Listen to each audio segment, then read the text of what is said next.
Here's a Phalaenopsis that I'm going to spend a little time with this morning, give it some attention. This plant is ready to be repotted.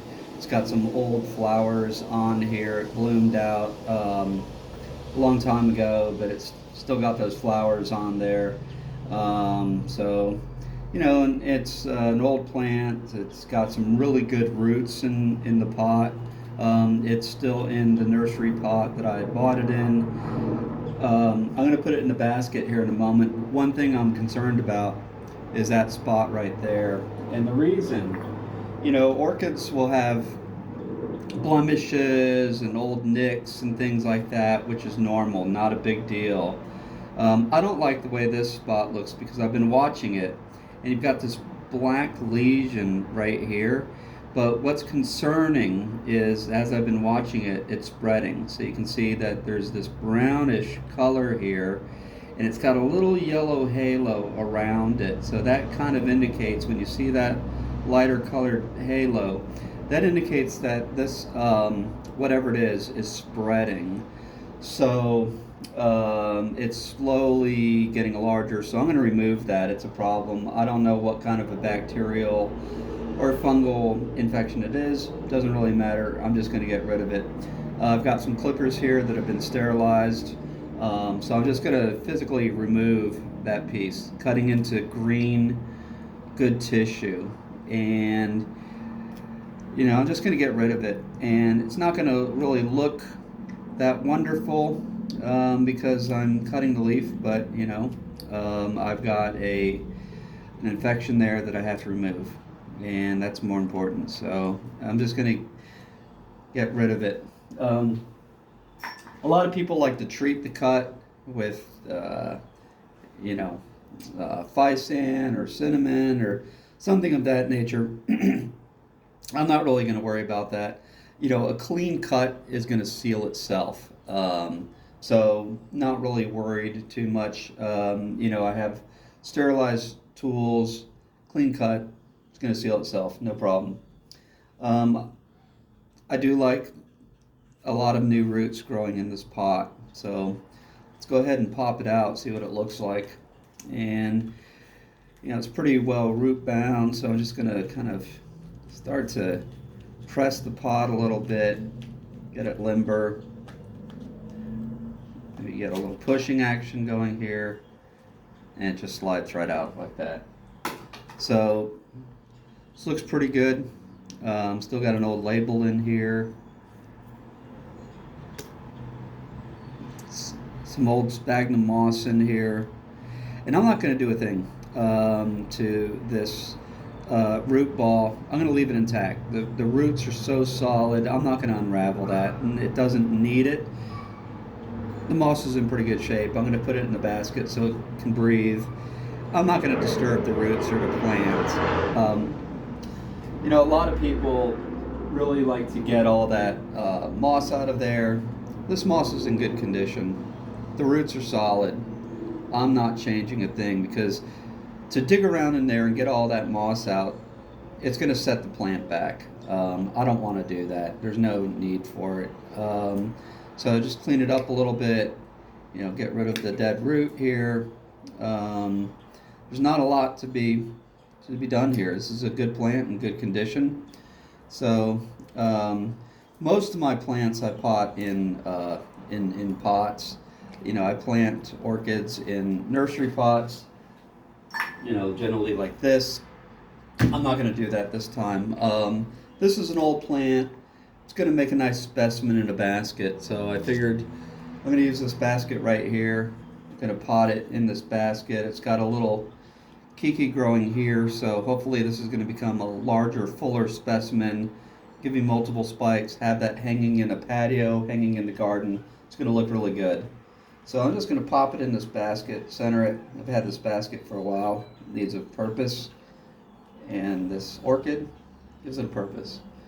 And when I pot orchids, I'd use a general mix that's pretty much bark, New Zealand sphagnum moss, some vermiculite. But in a basket, I'm just going to use some straight up sphagnum moss. This is really good stuff to use for baskets. I use it for potting Other orchids, like for instance, cattleyas, or this is a Brassiocatleya, that sort of thing, works really well. So yeah, if you're potting in a basket, I got this at a garden center, just super, comes ready to use, excellent for baskets. I like a better mix for pots, but for a basket this is perfect. So just gonna hold that plant with my thumb in the center of the basket where I want it. I'm just gonna fill in with some sphagnum moss. Just fill this in.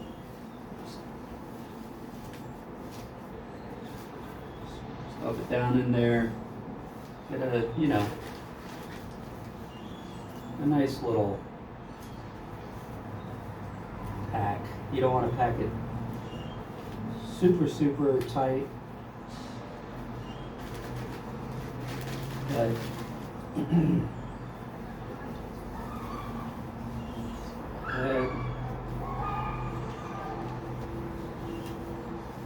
just fill in around that root ball.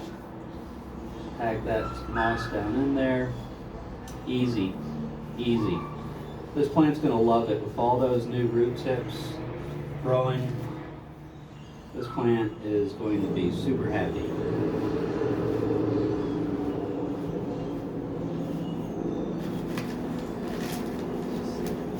Put it off here.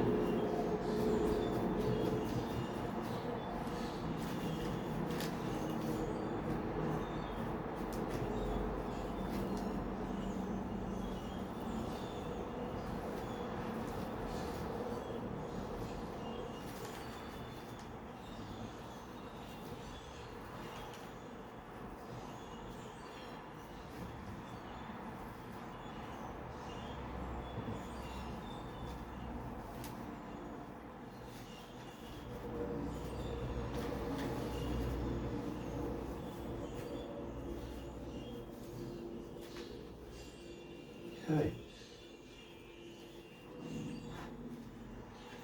That looks pretty good.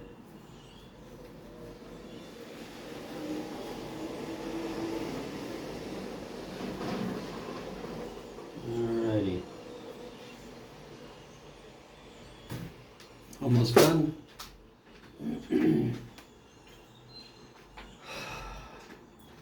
So I got my wire hanger here.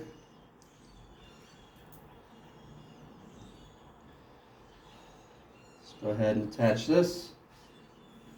Put that hanger on there.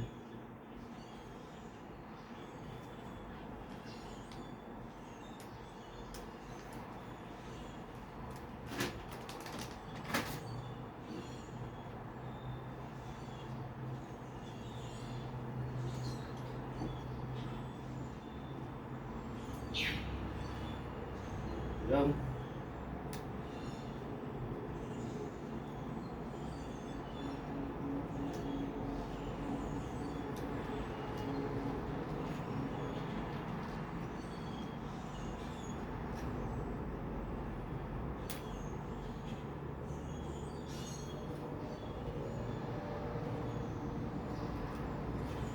All right, replace the label. And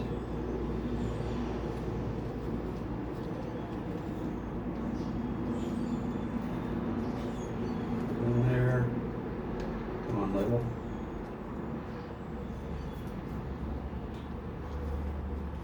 All right, well, I'm probably gonna make a hole on that label and attach it to the hanger. So make sure everything is nice and snug. And there you have it. Here is an orchid with a lot of new roots growing on it. It's going to be a week or so before I start seeing roots getting to the outside of the basket. So this plant's going to love this basket situation. It's going to grow into a nice little specimen, hopefully give me a lot of flowers. Maybe I'll do a follow-up video in a few weeks once you see those roots starting to emerge from the basket, get some new growth on there. It's going to be a nice little garden plant. hanging here in a shade house or under a tree in your garden. Just beautiful. So that's all there is to it.